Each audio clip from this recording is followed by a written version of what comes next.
கற்பூர தீபம் சுவாமிக்கே ஐயப்பன்மார்களும் கூறிக்கொண்டு ஐயனை நாடி சென்றிடுவார், சபரிமலைக்கு சென்றிடுவார். சுவாமியே ஐயப்போ ஐயப்போ சுவாமி.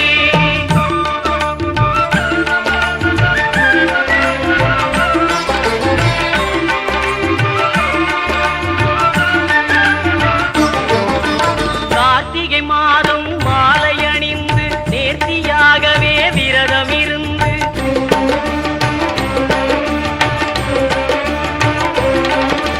பார்த்த சாரதியின் மைந்தனே உன்னை பார்க்க வேண்டி